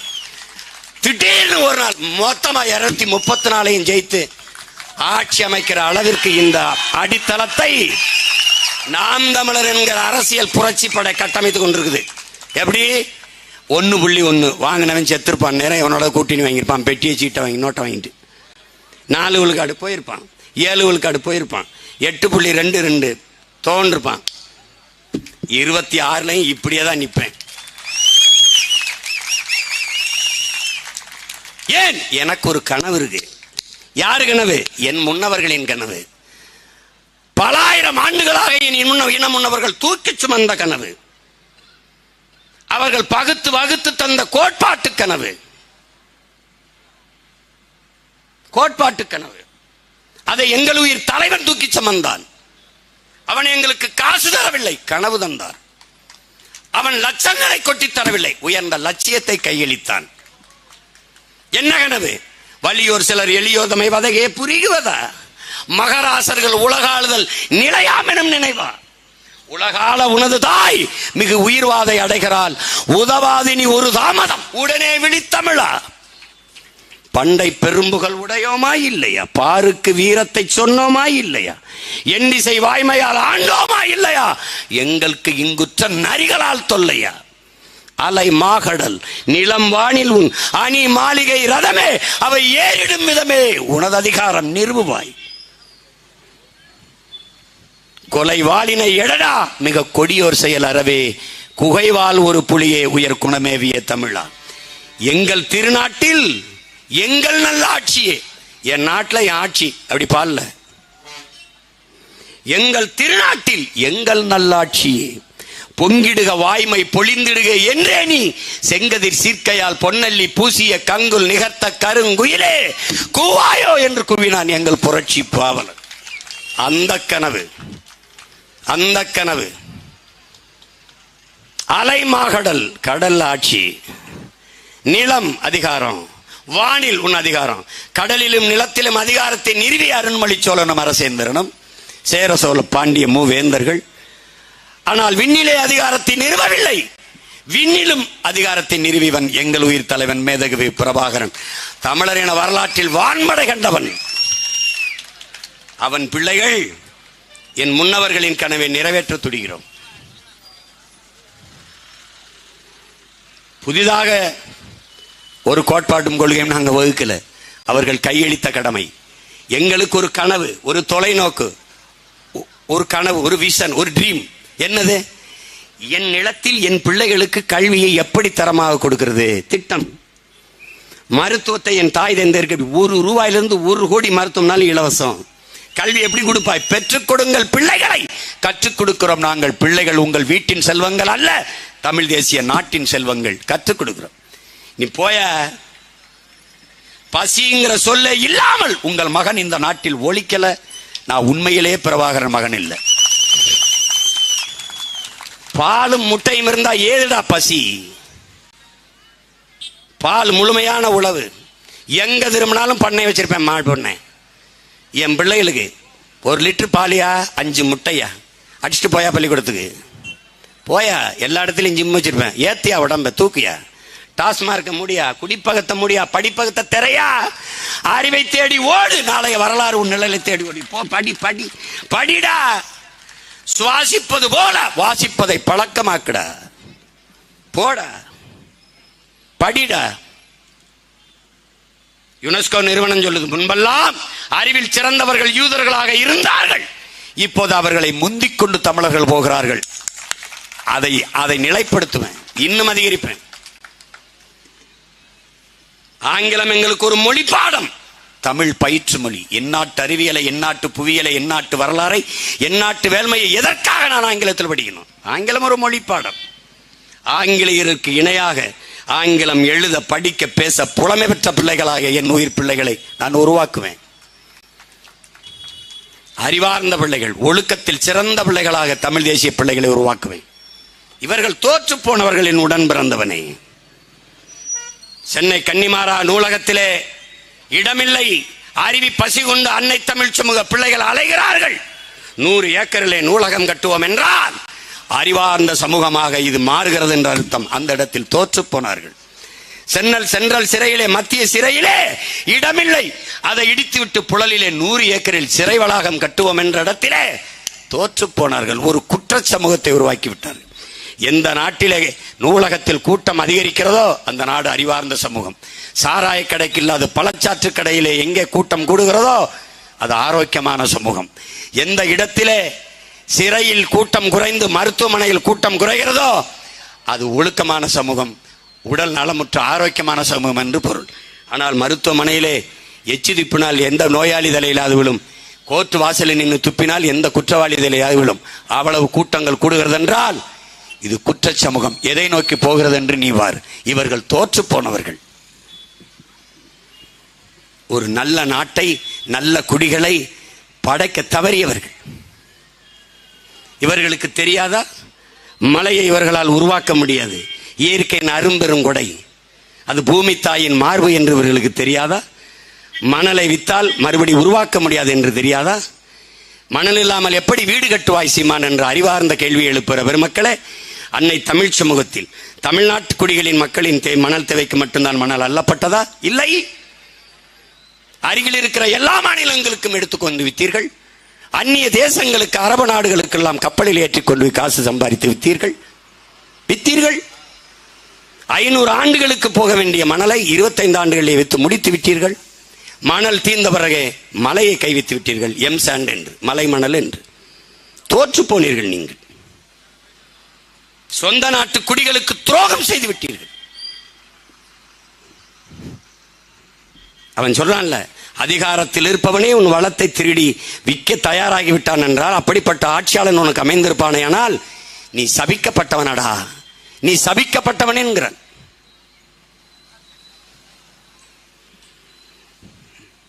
டாஸ்மார்க் அரசு விற்கிதே. அருமை உடன் பிறந்தவனே, தம்பி தங்கைகளே, இந்த ஆத்து மணலை அரசு 3 அடி அல்லணும்னு சட்டம் போட்டுச்சு. அந்த 3 அடிக்கு அள்ளி ஒரு இடத்தில் வைத்து நாட்டு குடிகளுக்கு மணல் தேவைக்கு அதை வித்திருந்தால் எவ்வளவு நியாயமா இருக்கும்? நீ தனியார் கொடுத்தவனை இரும்பு கை கொண்டு பொக்களின் நின்றத்தை வச்சு 30 அடி கள்ளிட்டானே. ஏரியை விட்டு குளத்தை வெட்டினவன் ஆத்துக்குள்ள குளத்தையும் ஏரியை வெட்டிட்டு போயிட்டானே. சொல்லு, ஆத்துக்குள்ள மரம் முளைத்து நீ பார்த்திருக்கிறாயா? 2 கரையிலும் நாணல் புல்லுதான் முளைக்கும். ஆனால் இன்றைக்கு ஆற்றுக்கு நடுவாலே மரங்கள் முளைத்தது காரணம் மணலை அள்ளிவிட்டு மண் வந்து விட்டது, முளைத்திட்டது. எந்த இடத்தில் இவர்கள் உனக்கு உரிமையை வைத்திருக்கிறார்கள்? சொல்லு, என்ன உரிமை வைத்திருக்கிறார்கள்? இவர்கள் தோற்று போனவர்கள், இவர்கள் இறந்து போனவர்கள். சும்மா ஆக்சிஜன் வச்சு உயிரோடு இருக்கிற மாதிரி வச்சு பில்ல போட்டுக்கிட்டு இருக்காங்க நம்மகிட்ட. அவங்க செத்து போயிட்டாங்க பல ஆண்டுக்கு முன்னாடி. சும்மா அதிகாரத்தில் இருக்கனால நாங்கள்லாம் நல்லாட்சி கொடுத்துக்கிட்டு இருக்கோம். நல்லாட்சி. ஒரே ஒரு கேள்விதாங்க. எங்க தாத்தன் ஒருத்தர் இருந்தான், அவன் படிக்கல. சுந்தரம்னு ஒரு இயக்குனர். அவர்கிட்ட போய் ஐயா சொல்லுங்க, நம்ம ஆட்சியில் இருந்த சாதனைகள் எல்லாம் ஒரு படமா எடுத்து இந்த தியேட்டர் எல்லாம் நியூஸ்கள் மாதிரி ஓட்டலாம் அப்படின்னு. சரி, என்ன செஞ்சிருக்கா சாதனை? ஐயா நம்ம பள்ளிக்கூடம் கட்டியிருக்கோம்யா, ஊர் ஊருக்கு பள்ளிக்கூடம் கட்டியிருக்கோம்யா. சரி, அப்புறம் ரோடு போட்டிருக்கோம்யா, அப்புறம் நிறைய அணைகளை கட்டியிருக்கோம்யா, அப்புறம் கேட்டுக்கிட்டே வர்றாரு. அவர் கேட்குறாரு, சரி பள்ளிக்கூடம் கட்டியிருக்கான், பிள்ளைகள்லாம் போய் படிக்குது இல்லை? ஆமாம் படிக்குது. அப்புறம் ரோடு போட்டிருக்கோம், சனமெல்லாம் நடக்குதுல்ல? ஆமாம் நடக்குது. அணை கட்டியிருக்கான், விவசாயம் எல்லாம் பயன்படுத்துகிறாங்கல்ல? பயன்படுத்துகிறாங்கல்ல. அதான் தெரியுது. அப்புறம் எதுக்கு படம் போட்டு காட்டுற? அதான் தெரியுது. பிள்ளை படிக்குது, பிள்ளைக்கு தெரியுது, பெத்தாத்தால பிள்ளைக்கு தெரியுது, சனம் போகுது, போட்டது யாருன்னு தெரியுது, அணையை கட்டினது யாருன்னு தெரியுது, அது விவசாயம் பயன்படுத்துறான்னு தெரியுது. இதுக்கு என்ன படம் போட்டு காட்டுற? உங்களுக்கு தெரியுமா, எங்கள் ஊர் பாத்திபனூர்னு ஒரு ஊர், எனக்கு பக்கத்து ஊர். அதில் ஒரு அணை கட்டினவன் கடைசி அந்த அணைகளுக்கெல்லாம் வெள்ளை அடிச்சாங்க பாருங்க. ஒரு 50 ஆண்டு கழிச்சோன்னே அதில் இவங்க பேர் எழுதிட்டாங்க. அணையை கட்டினவன் காமராஜன் பேர் எழுதி போடல, வெள்ளை அடிச்சு விட்டாங்க பாருங்க. இவங்க பேரை மொக்க எழுதிட்டாங்க. திருக்குறள் எழுதுனது கருணாநிதினு ஒரு தலைமுறை நம்புதில்ல. சிரிக்கிறா. தொலைக்காட்சியிலே ஒரு மாணவி சொல்லுது, இந்த குறளை ஐயா கலைஞர் அவர்கள் இந்த குறளில் சொன்னது போலங்குது. அதிலேயே நம்ம கள்ளச்சாரம் குடிச்சு எடுத்துருக்கலாம். அதுக்கே அந்த நேரம் நமக்கு கிடைக்கல. இவங்கள என்ன என்ன என்ன செய்யலான்ற நீ? எது ஒண்ணு புதுசா செஞ்சாங்க. வள்ளுவருக்கு குறளோவியம் எழுதி, குறளோவியம் தந்த கலைஞரே, தொல்காப்பியம் தந்த கலைஞரே. அவன் மார்க்சியங்காருக்கு எழுதின தாயை கலைஞரின் தாயின்னு இவர் எழுதிட்டு இந்த மார்க்சியங்காருக்கே மறந்துட்டாங்க, கலைஞரின் தாய். ஐயோ ஐயோ, இது ஒரு கூட்டம். அது ஒரு தவறு நடந்துருச்சு. நான் உங்களோட பிறந்தது, நீங்க என்னோட பிறந்தது. இது ரெண்டுல ஏதோ ஒன்று தவறு, பெரிய தவறு. விட்டுட்டு போகவும் முடியல. சரி என்ன பண்றது, கூட பிறந்துட்டு உதயத்துக்கு போராடிட்டா சாபம்னு போராடிட்டு கிடக்குறேன். போட்டா போடு, போடலைன்னா போ. நீ உதயசூரியனுக்கு போடு, அவன் வீட்டில் விடியும், உன் வீடு இருட்டாத்தான் கிடக்கு. 60 ஆண்டுகளா ஆட்சி செஞ்சு நம்ம ஆத்தாவை 1000 ரூபாய்க்கு கையேந்தி வச்சது சாதனைன்னு பேசுறான். தோற்று போனார்கள்டா இவர்கள், தோற்று போனார்கள். 1000 ரூபாய் என்றால் ஒரு மாதத்துக்கு 1000 என்றால் ஒரு நாளைக்கு 30 ரூபாய். 30 ரூபாய் சம்பாதிக்க வக்கில்லாத நிலையில ஆத்தாவை வச்சவன் வேண்டா. எவன் ஒரு இட்லி 50 ரூபாடா, 30 ரூபாய்க்கு வச்சு இதே ஆடுதுங்கிறது முட்டாப்பயலு. ஐயோ, அவன் தான் சொல்றான்டா, ஏன் கள்ளச்சாராயம் குடிச்சாங்கன்னு. 400 ரூபாய் ஆகுதுங்க ஒரு குவார்டர் குடிச்சு வீட்டுக்கு வர்றதுக்கு. 500 ரூபா தாங்க கூலி. 100 ரூபாய் வீட்டுக்கு கொண்டு அந்த புள்ள ஊட்டியில் எப்படி காப்பாத்துறதுங்க? இதுனா 60 ரூபாங்க. 2 பொட்டலம் பிடிச்சா கூட 120, மீதி 300 ரூபாய் கொண்டாந்து வீட்டில் கொடுத்துட்றோம்ங்க. அதனால தாங்க அது கருமத்தை குடிச்சோம்னு பேசுற. தோற்று போனார்கள்டா தம்பி தங்கச்சி, தோற்று போனவர்கள் இவர்கள். தெருவில் அவர்கள் போகும்போது ஏளனமா, ஐயோ ஏண்டா வெக்கம் இல்லாம நீங்களும் வேட்டி சட்டை கட்டி தெருவில் திரிவீங்க, அப்படி ஏளனமா அப்படியே. இவங்களே சாகாம இன்னும் திரிறாங்க, மானம் கட்டு வெக்கம் கட்டு. நம்ம எதுக்குடா, நம்ம எங்கடா தோற்றம்? சொன்ன சொல்ல மாறலாடி, எவனோடும் சேர்க்க இல்லை, தனிச்சு போட்டி. எத்தனை கோடி பேரம் பரல, நான் தெருக்கோடியில் கூட நிக்கிறேன். உன் கோடி எனக்கு வேண்டாம். ஓட்டு போட்டா போடு, போலைன்னா போ. சாதி பார்த்துக்க, எனக்கு போடாத. சாதி பார்த்து போடாத. சாதி பார்க்காம என் தங்கச்சி தமிழச்சின்னா போடு. அவளை சாதி பார்த்து நீ படையாச்சி வன்னியர்னு போட்டா போட்டாத. ஓட்டு எனக்கு என் தங்கச்சிங்க தீட்டு போட்டாத. நீ மீதி 2 பேரும் படையாச்சுன்னா அவனுக்கே போட்டுரு, எங்களை விட்டு. அந்த வாடையே வேணாம்னு தான் நாங்கள் வேற வேலை செஞ்சுக்கிட்டு இருக்கோம். நீ படையாச்சி கூட்டம் போட்டு பறையர் போவியா, பறையர் கூட்டம் போட்டு படையாச்சி போவியா? ஆனா உன் மகன் போட்டு படையாச்சியும் பறையாச்சி பக்கத்தில் உட்காந்துருங்க. இதாண்டா புரட்சி. தமிழன்ல ஒருத்தனை நீ பொது தலைவனாக விட்டிருக்கியா? 1/2 நூற்றாண்டுகள்ல எங்க ஐயா வந்தா என்ன சாதி கட்ட, எங்க அண்ணன் திருமா வந்தா என்ன சாதி கட்ட, கார்த்திக் வந்தா என்ன சாதின்னு கட்ட, கொங்கு ஈஸ்வரன் வந்தா என்ன சாதின்னு கட்ட, எங்க அப்பா ஓபிஎஸ் வந்தா என்ன, எவன் வந்தாலும் தமிழன், எவன் வந்தாலும் சாதி கட்ட, தமிழன் இல்லாத எவன் வந்தாலும் அப்படியே தலைமையேற்ற. இது உன் நோய். இந்த என்ன சாதி என்னன்னு கேட்ட நீ ஏன் கருணாநிதிட்ட கேட்கல, ஏன் எம்ஜிஆர் ஜெயலலிதா கேட்கல? கேட்டிருந்தேன்னா அந்த இவ்வளவு பின்னடைஞ்சிருக்குமா சொல்லு. அவன் எவ்வளவு நுட்பமா திராவிட அரசியல் செய்வான்னு உனக்கு தெரியுமா? எங்க ஐயா அன்புமணி விவசாயத்தை பத்தி ஸ்டாலினுக்கு என்ன தெரியும்னு ஒரு கேள்வியை கேட்கிறாருங்க. நீங்க எல்லாம் நினைவில் இருக்குதோ இல்லையோ, நான் நினைவுபடுத்துறேன். கேள்வியே கேட்கிறாரு. யாருக்கு கேள்வி? கேள்வி யாரு கேட்டாருன்னு சொல்லு. ஸ்டாலினுக்கு. பதில் யார் சொல்லியிருப்பான்னு நினைக்கிறேன்? எம்ஆர்கே பன்னீர்செல்வம். டேய், கேள்வி உனக்கு தெரிஞ்சா சொல்லணும், தெரியலன்னு சொல்லணும். அது ஏன் அவரை சொல்ல விடுற? ஏன்னா சொந்த ரத்தங்களுக்குள்ள மோதிக்க. நான் திராவிடன் சேஃபா இருந்துக்கிறேன். எப்படி? நான் ஒரு கேள்வி கேட்கிறேங்க. எங்க தாத்தா ரெட்டமலை சீனிவாசன் அயோத்தியாசர பண்டித பத்தி ஸ்டாலின் ஒரு 10 நிமிஷம் பேசுங்கன்னு கேட்கிறேன். கோயம்புத்தூர்ல இவங்க எங்கள ஆராசா நல்லா பேசுவார் தெரியுமில்ல. டேய், அவர் பேசுவார்னு எனக்கும் தெரியும்டா, அவருக்கு தெரியும்னு எனக்கு தெரியும். உனக்கு தெரியுமா? அது பேசு, பேசுப்பா, பேசு. பார்த்து படிக்கையிலே 10 பிள்ளைய விடுற நீங்க, எங்க அப்பா தான் எல்லாரையும் படிக்க வச்சாருன்னா, உங்க அப்பா எங்களை படிக்க வச்சுட்டு உங்களையும் படிக்க வைக்கல சாமி, உங்களையும் படிக்க வைக்கல. ஏன் இதை சொல்றேன்? தோற்று போனவர்கள் அவர்கள், தோற்று போனவர்கள். பாலியல் பலாத்துக்காரன் சொல்ல தெரியல, பாலியல் பலகாரம் பேசிட்டு உங்களை வச்சு நாங்க என்ன அரசியல் மாறுதலை கொண்டு மாறுதல். சிங்காதி சிங்கம்னா நின்று அப்படி நின்று பேசணும். நான் இதை பண்ணியிருக்கேன். நான் வந்தேன், ஆட்சியில் இத்தனாயிரம் பள்ளிக்கூடங்கள் சிதிலடைஞ்சு அரசு பள்ளியின் தரம் குன்றி இருந்தது. 2500 பள்ளிக்கூடத்தை மூடுறாரு, 2500 டாஸ்மார்க்கை திறக்கிறாரு.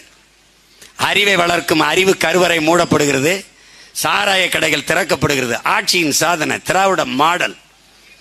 நான் தரம் உயர்த்தினேன். 5 பிள்ளைகள் 6 பிள்ளைகள் படித்துக் கொண்டிருந்தார்கள் அரசு பள்ளியில். மூடுற நிலையில் இருந்தது. தரம் உயர்த்தி 100 200 பிள்ளைகள் இன்றைக்கு அரசு பள்ளியிலே படிக்கிறார்கள். ஆசிரியர் பெருமக்களுக்கு அளவு கடந்த பாரு. பின்லாந்துன்னு ஒரு நாடு, ஐஏஎஸ்க்கு மதிப்பு கிடையாது, ஐபிஎஸ்க்கு மதிப்பு கிடையாது, எவன் டாக்டருக்கு மதிப்பு கிடையாது. யாருக்கு மதிப்பு? ஆசிரியருக்கு தான். ஆசிரியர் இல்லாத ஏது ஐஏஎஸ், ஏது ஐபிஎஸ், ஏது மருத்துவர்? உன் தாயின் கருவறை 10 மாசம் தான் சுமக்குது, உயிர் கருவறை. ஆனால் பள்ளி கல்லூரிகளில் உன்னை 18-20 ஆண்டுகள் சுமக்கிறார்கள். அது அறிவு கருவறை. உன்னை சுமக்கிற ஆசிரியர் பெருமக்கள், பேராசிரியர் பெருமக்கள் எவ்வளவு போற்றுதற்குரியவர்கள். அவர்கள் வீதியில் நின்று போராடி விட்டார்கள். தோற்று போனார்கள் திராவிட ஆட்சியாளர்கள். அந்த ஆசிரியர்கள் கூட நின்று அவர்களோடு ஒருவனாக நின்று போராடிய இடத்தில் நாம் வென்றோம், அவர்கள் தோற்றார்கள். அற்ப தேர்தலில் தான் நாம் தோற்றிருக்கிறோமே ஒழிய கோட்பாட்டு கொள்கையில் நாம் வென்றவர்கள். அவர்கள் தேர்தலில் தான் வென்றிருக்கிறார்களே ஒழிய ஆட்சியில், நிர்வாகத்தில், கோட்பாட்டில், தத்துவத்தில் தோற்று போனவர்கள். அது வெறும் பிளாப் கிடையாது, அட்டர் பிளாப். நாங்க கேட்போம், சில படம் எப்படிடா இருக்கு அப்படின்னு.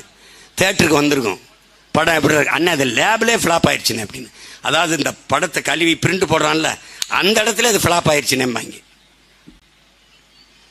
இது மாதிரி இப்ப 5 ஆண்டு கால ஆட்சி, முதல்ல 2 ஆண்டு முடிஞ்சிருக்கு. படம் பார்த்துட்டு வர தம்பிகள்கிட்ட கேட்டோம்னா படம் எப்படின்னா இருக்குன்னு,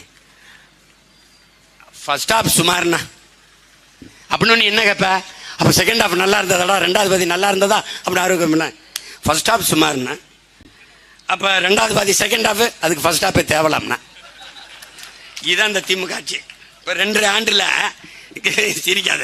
2 ஆண்டுல நம்ம கேட்போம்ல, இந்த 2 ஆண்டு அப்படின்னு. ஓகேண்ணே, பரவாயில்லண்ணே. அப்ப அடுத்த 2 ஆண்டு, அதுக்கு அந்த 2 ஆண்டே பரவாயில்லண்ணே. அதுல சாராயம் குடிச்ச 80 பேர் தான் செத்தான், இப்ப ஆயிரக்கணக்கா சாகுறாங்கண்ணே, அதுக்கு அதே பரவாயில்லண்ணே. இதுல எதிர்காலம் வேற. எப்படி? In future. எங்களின் எதிர்காலமே உனக்கு எதிர்காலம், எங்களின் இருண்ட காலமே, எங்களின் நாச காலமே, மோச காலமே. அட பாவிகளா, என்னத்தையாவது பண்ணி நியாயமாரே, ஏதாவது பண்ணி விடுங்க நியாயமாரே. ஒரு ஓட்டை என் தங்கச்சிக்கு இந்த மைக் சின்னத்தில் போட்டு விடுங்க நியாயமாரே, போட்டு விடுங்க, போட்டு விடுங்க. இவங்க பாருங்க, இந்த இந்த 15 நாளா சாராய கடையை விட்டு வெளியில் வந்திருக்காங்களா பாருங்க. ஏன் சாராயம் வியாபாரம் குறைஞ்சிருக்கு? இதானே கேட்குறாங்க. இந்த 1000 ரூபா கொடுத்தாங்கல்ல, 1000 ரூபா எல்லாருக்கும் போய் சேர்ந்துருக்கா? நான் ஓட்டு கேட்டு போன இடத்துல, எப்பா தம்பி எனக்கெல்லாம் கொடுக்கலப்பா, உங்கள் அப்பா இறந்து போனார், 2 பிள்ளைகளை வச்சுட்டு நான் விதவை நான் இருக்கேன், எனக்கெல்லாம் 1000 ரூபா வந்தே சேரலப்பா, ஏதாவது பேசி வாங்கி கொடுப்பா, இந்த அளவுக்கு தான் இருக்கு. சென்னையில் தலைநகரில் மழைநீர் கழிவுநீர் வழிந்தோட காவா இல்லை, அதை சரி செய்ய முடியல. அற்ப கொசுவை ஒழிக்க திட்டம் இல்லை. குப்பைகளை குப்பையில் இருந்தால் கொசு வருது, ஏன் நாடு குப்பை மேடாச்சு, அதை தடுக்க திட்டம் இல்லை. அற்ப பாலித்தீன் பிளாஸ்டிக்கை ஒழித்து மாற்றுக்கு வர துப்பு இல்லை, தோற்று போனார்கள். அவ்வப்போது தேர்தலை மட்டும்தான் வெற்றி பெறுகிறார்கள். வேற என்ன அவர்கள்ட்ட இருக்குது? என்ன இருக்குது? சில பாடல்களை நம்ம நினைக்கும் போது அப்படியே பொருந்தும், சில காலத்தில் அப்படியே பொருந்தும். உன்னால் முடியும் தம்பியில் ஐயா நம்முடைய அப்பா இளையராஜா அவர்கள் போட்டு ஐயா புலமை பித்தன் அவர்கள் எழுதுனதுன்னு நினைக்கிறேன். இந்த அண்ணன் கமல் அவர்கள் படம். எங்க அண்ணன் தான் அளந்து ஊத்த சொல்லிட்டு இருக்காப்பா, அளவா குடிங்க. அவர்தான். ஆகாய கங்கை காய்ந்தாலும் காயும் சாராய கங்கை. இங்க பாருங்க எப்படி போறாரு பாருங்க. சாராய கங்கை காயாதடா, அப்படி பாடலாம்ல பாருங்க. ஆகாய கங்கை காய்ந்தாலும் காயும் சாராய கங்கை காயாதடா, ஆள்வோர்கள் போடும் சட்டங்கள் யாவும் காசுள்ளோர் பக்கம் பாயாதடா.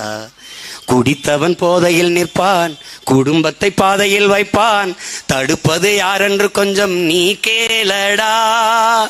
டாஸ்மார்க் காசிலே தாண்டா பாஸ்மார்க் வாங்குது போடா, டாஸ்மார்க் காசிலே தாண்டா பாஸ்மார்க் வாங்குது போடா.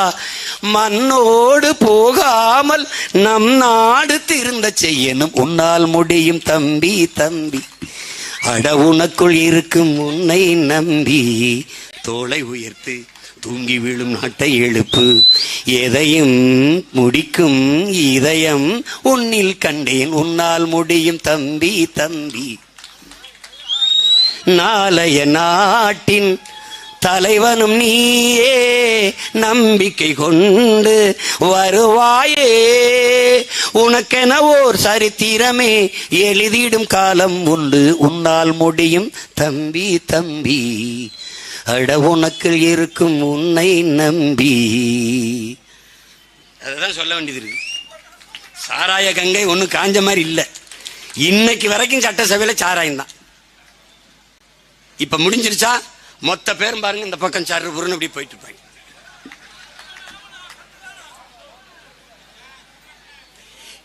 என்னால முடிஞ்சது இந்த விக்கிரவாண்டி தொகுதி மக்களுக்கு, அவங்க 15,000 நினைச்சிருக்காங்க, நான் 20,000 கொடுக்க வச்சுட்டு தான் போவேன். ஆமா ஆமா. இப்ப மூக்கு தீண்டு இருக்கான், தோடு தொங்கட்டான்லாம் உள்ள வரும். ஆண்களுக்கு மோதிர கடை கூட வாய்ப்பு இருக்கு. ஆமா, எல்லாத்தையும் வாங்கிக்க, மானத்தோட மைக்கில் போட்டு.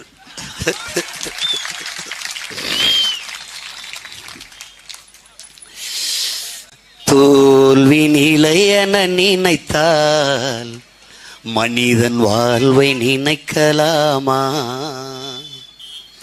வாழ்வை சுமையென நினைத்து தாயின் கனவை மிதிக்கலாமா? தோல்வி நிலையென நினைத்தால் மனிதன் வாழ்வை நினைக்கலாமா?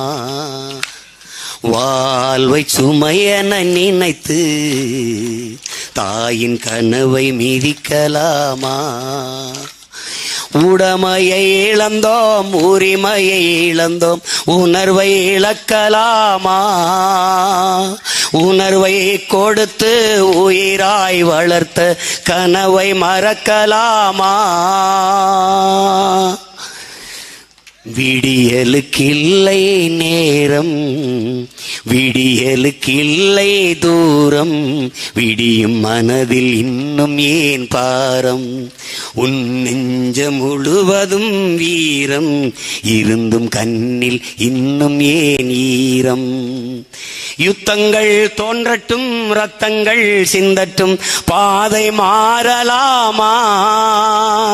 ரத்தத்தின் வெப்பத்தில் லட்சங்கள் வேகட்டும், கொள்கை சாகலாமா? யுத்தங்கள் தோன்றட்டும், ரத்தங்கள் சிந்தட்டும், பாதை மாறலாமா? ரத்தத்தின் வெப்பத்தில் லட்சங்கள் வேகட்டும், கொள்கை சாகலாமா? உடமையை இழந்தோம், உரிமை இழந்தோம், உணர்வை இழக்கலாமா? உணர்வை கொடுத்து உயிராய் வளர்த்த கனவை மறக்கலாமா? தோல்வி நிலையென நினைத்தால் மனிதன் வாழ்வை நினைக்கலாமா? வாழ்வை சுமையென நினைத்து தாயின் கனவை மிதிக்கலாமா? இந்த பாட்டை நம்முடைய தலைவர் ஊமை வெளிகள் அண்ணா ஆபாபாணன் எழுதி மனோஜ் கோயன் அவர்கள் இசையமைத்தது. மெட்டெல்லாம் நம்ம அண்ணன் போட்டதான் ஆபாபாணன்கிறவங்க. இந்த பாட்டை ஈழத்தாயகத்தில் நம்முடைய தலைவர் ஒரு தேசிய கீதம் போல பயன்படுத்தினார். எப்படி வருது பாருங்க. வாழ்வை சுமையென நினைத்து தாயின் கனவை நீ மிதிக்கலாமாடாங்கிறது. யுத்தங்கள் வரட்டும்டா, ரத்தம் செந்துட்டும்டா, பாதை மாறலாமாடா. அது மாதிரி எத்தனை தோல்வி எது வரட்டமாடா, நம்ம கொள்கை மாறலாமாடா, கொள்கை சாகலாமாடா, போட்டும்டா. எனக்கு ஒன்றும் இல்லை, நான் தோற்று போய் அப்படியே கூட போவேன், எனக்கு ஒன்றும் இல்லை. என் தலைவன் எனக்கு சொன்னதுதான், நம் இனத்திற்கென்று வரலாறு கிடையாது, இலக்கிய சான்றுதான். அருண்மொழி சோழனும் அரசேந்திரனும் சோழ மண்ணை ஆண்டார்கள், கோயில் காட்டுது, கரிகாலன் கல்லணை சொல்லுது, வேற ஒன்றும் இல்லை. சிலப்பதிகாரம் சொல்லுது பாண்டி நெடுஞ்செழியன் மதுரை ஆண்டான்னு, வேற சான்று இல்லை. அப்ப தலைவர் என்ன சொல்றாரு, நமக்கென்று வரலாறு இல்லை, ஆனால் ஒரு இனம் தன் விடுதலைக்காக போராடி செத்தது என்ற வரலாறாவது நமக்கு வரட்டும்ங்கிறது. தன்னலமற்று நல்ல அரசியலை மலரச் செய்ய, நல்ல ஆட்சியை உருவாக்க தமிழ் தேசிய பிள்ளைகள் தூய உள்ளத்தோடு போராடி செத்தார்கள் என்ற வரலாறாவது இந்த வனத்தில் வரட்டும். போட்டா போடு, போலன்னா போ, இதுக்கு மேல உன் விருப்பம். போட்டாச்சு உதயசூரியனுக்கு தான் போட்டாச்சே, பல ஆண்டு போட்டாச்சு, மாத்தி போடு. பருப்பு சாம்பாரே அம்மா ஒரு வாரம் வச்சா சாப்பிடுவியா? கோச்சிருப்பா மாட்ட, என்னம்மா அது வைக்கிறாங்க. 60 வருஷமா ஒரே சின்னத்துக்கு ஓட்டு போடுற உனக்கு வெக்கம்மா நஞ்சூடு ஜொரணை ஒன்னும் கிடையாது. என்னத்தை கண்டுட்ட நீ? என்னத்தை கண்டுட்ட? மொத்த தமிழனும் ஒத்த குடும்பம் வாழ்றதுக்கு உழைச்சிட்டு கிடக்குற நீ. கருணாநிதி ஒரு குடும்பம் வாழ்றதுக்கு நீ உழைச்சிட்டு கிடக்குற, ஓட்டு போட்டு கிடக்குற. உனக்கு மானம் கட்டு போய் ஒரு 5 ஆண்டு உங்க பிள்ளைகள் கையில் ஆட்சியை கொடுத்து பாரு, பூமியின் சொர்க்கம் அதை மாத்திரமா இல்லையான் பாரு, உலகத்தின் தலை சிறந்த நாடு அது மாறுன்னு பாரு. ஊழல் லஞ்சம்ங்கிற வார்த்தை இந்த நாட்டில் இருந்துச்சுன்னா நான் கள்ளச்சாராயம் குடிச்சு வச்சாரம் குடிச்சு சாகுறேன்டா இருக்கான்னு சொல்ற. ஊழல் லஞ்சம்ங்கிற வார்த்தை, ஊழல் லஞ்சம்ங்கிற வார்த்தை இருக்கான்னு பாரு. நீ பசிங்கிற சொல், ஏழ்மை வறுமை இருக்கான்னு பாரு, ஒழிச்சிருவேன். ஏன்? நானே விவசாயம் செய்வேன், நானே ஆடு மாடு வளர்ப்பேன், நாட்டுக்கோழி வளர்ப்பேன், பட்டுப்பூச்சி வளர்ப்பேன், தேனீக்கள் வளர்ப்பேன், மீன் வளர்ப்பேன், பானை நானே செய்வேன், நெசவு நானே செய்வேன், மீன் பிடிக்கிறதை நானே செய்வேன். படகு நான் வாங்கி கொடுத்தேன் மீனவனுக்கு, மீன் பிடிடான்னு. நான் வந்த பிறகு சிங்களனை தொற்ற சொறாய மீனவனை பார்க்குறேன். அவன் சோறு கொண்டு போறானோ பெட்ரோல் கொண்டு போறானோ, கையெறி குண்டு 50, அதிநவீன ஆயுதங்கள், வெல் ட்ரைன்டு ட்ரைனிங் நானே கொடுப்பேன். ஓய்வற்ற மிலிட்ரி பல ஆளுகள் எங்கால் இருக்கான் கொடுப்பேன். நெய்தல் படைன்னு ஒன்று கட்டுவேன். படகுக்கு 2 வீரனை ஏற்றி விடுவேன். கூடி மீன் பிடிக்கிற எவனாவது வந்தா தூக்குடா, நடு கடல்ல தூக்குடா. இன்டர்நேஷனல் இஷ்யூவா கடா, சர்வதேச பிரச்சனையா கடா, நான் பார்த்துக்கிறேன், நீ அட்ரான்னு அடிச்சு தூக்கிடுவான். இன்னைக்கு எல்லை தாண்டி போன என் மீனவனை பிடிச்சி வச்சுக்கிட்டு தூக்கில் போடுவேன்ற. தூக்கல நான் வந்துட்டேன்னா ஒரு சிங்கள மாணவங்க படிச்சு இங்க ஒரு தொழில் நடத்தி போயிட முடியும்னு நினைக்கிறியா? நீ கஞ்சா வச்சிருந்தான், கொக்கைன்னு வச்சிருந்தான், அவின்னு வச்சிருந்தான், தூக்கி உள்ள வச்சு வெளுத்து விட்டுருவேன். நீ நினைச்சுக்கிட்டு இருக்க. நீ இவங்க செய்ய மாட்டாங்க. இங்க ரத்தம் செத்து போனவங்க. எங்க ஐயா பாரு எவ்வளவு மதிப்பிற்குரிய அரசு விற்கிற டாஸ்மார்க் சரக்குல கிக் இல்லை அப்படின்னு. அதுல கொஞ்சம் எலி பேஸ்ட சேர்த்து விடுங்க ஐயா. ஊமத்தங்காய கொஞ்சம் சேர்த்து விடுங்க, கிக்கு நல்லா இருக்கும். இது எப்படி கிக்குலன்னு எப்படி எங்க ஐயாவுக்கு தெரியுது? எப்படி தெரியுது? ஏன் கிக்கு இல்லாத சரக்கு வித்து மக்களை ஏமாத்திரி மக்காக்குறீங்க? கொஞ்சம் கிக்கோட வைக்கீங்க. இவங்களை என்னதான் செய்யலாம்னு சொல்லு. நீ டாஸ்மார்க் வியாபாரம் குறைஞ்சு போச்சுன்னு டிஸ்கஷன் செய்யுது. அரிசி நெல்லை கொள்முதல் செஞ்சு சேமிச்சு வைக்க கிடங்குல துப்பு கட்ட வயலுக்கு தெருவில் போட்டு மழையில் நினைஞ்சு முளைச்சு போகுது. அது என்ன பண்றாங்க நினைக்கிறேன்? இவங்களே வாங்கிக்கிறாங்க இந்த நெல்லை. எதுக்கு? சாராய ஆலைக்கு எடுத்துட்டு போறாங்க மூலப்பொருளா. அதுல இருந்து அந்த பீரு இந்த சாராயெல்லாம் தயாரிக்கிறாங்க. தம்பி, இவங்களை ஒழிக்காம நீ நல்ல அரசியலை உருவாக்க முடியாது, நல்ல ஆட்சியை மலர செய்ய முடியாது. அதை நல்லா கவனத்தில் வச்சுக்க. நீ உன் கொள்கைக்கு எதிராக உன்னை பெத்த தாய் தந்தரே வந்தாலும் எதிரியா தான் கருதணும். அதுல சித்தப்ப அந்த கட்சியில் இருக்கான், ஒன்றிய செயலாளர் இருக்கான், மாவட்ட செயலாளர் இருக்கான், மந்திரியா இருக்கான், மயிரா இருக்கான், அதை பத்தி கவலை கிடையாது. உனக்கும் வருகிற பின்னாடி வருகிற தலைமுறை வாழ்க்கை நல்லா இருக்கணும்னா இவங்களை ஒழிக்கணும். ஒழிக்கணும்னா என்ன செய்யணும்? ஒரே ஒரு ஓட்டு மைக் சின்னத்தில் போடணும். மைக் சின்னத்தில் போடணும். 26ல் தூய தமிழர்களின் ஆட்சி, தமிழ் தேசிய ஆட்சி மலரணும். அதுக்கு என்ன பண்ணுவே தெரியாது.